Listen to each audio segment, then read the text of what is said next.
إلا الله لا إله إلا الله. بسم الله الرحمن الرحيم. والتين والزيتون وطور سينين وهذا البلد الأمين لقد خلقنا الإنسان في أحسن تقويم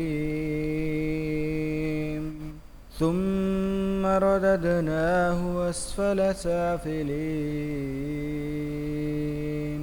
إلا الذين آمنوا وعملوا الصالحات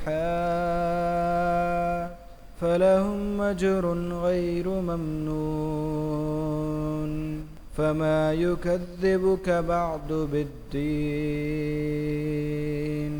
أليس الله بأحكم الحاكمين.